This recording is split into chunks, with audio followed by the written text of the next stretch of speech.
black-shrouded figures wailed their grief and improvised sorrow. Lola died, and her family pleaded with the ancestors to take Lola's spirit home to the other world. Lola's fondest memory was picking peaches on the farm with her father. Her last wish was to be buried beside him in the countryside where she grew up, so after she was cremated, her ashes were sent there for burial.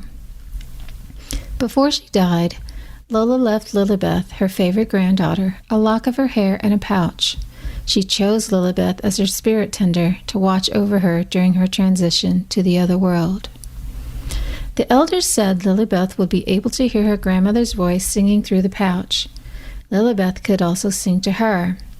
Lola's voice would grow fainter as time passed, and her journey to the other world was complete.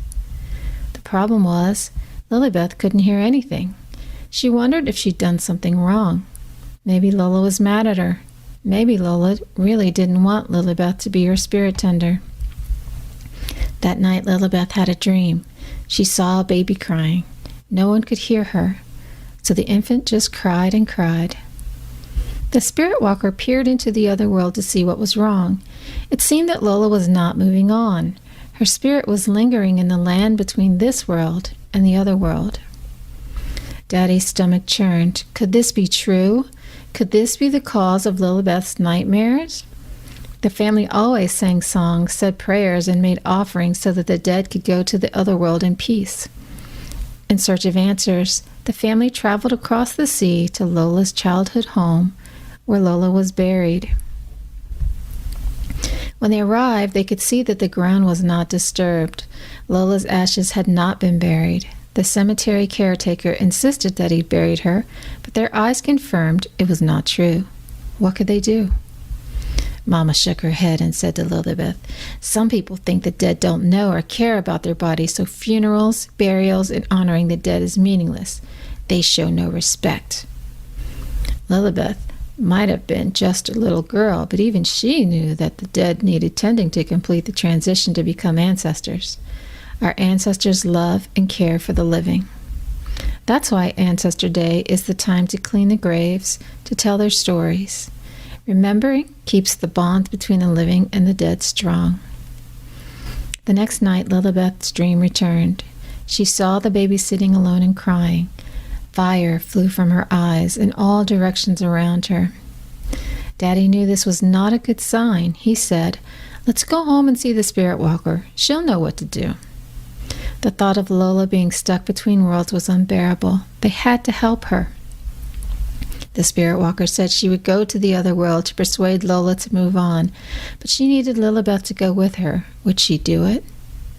Lilibeth was scared.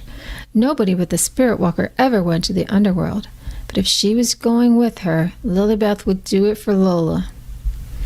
After giving offerings to the spirit for their help and protection, the spirit walker began to sing and sway. A magical mist rolled in.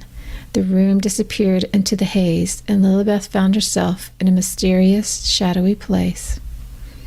Dark, hazy figures appeared and floated by without seeming to see Lilibeth. She clutched the spirit walker tighter as they moved on.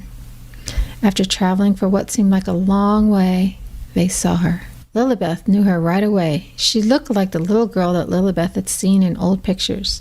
Lola was a little girl in her dreams. But this little girl had a terrible temper. She thrashed and cried.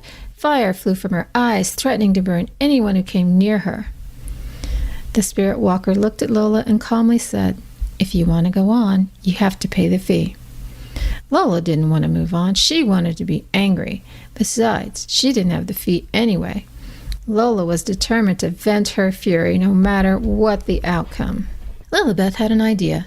When Lilibeth was a baby and Daddy wanted to calm her down, he sang to her.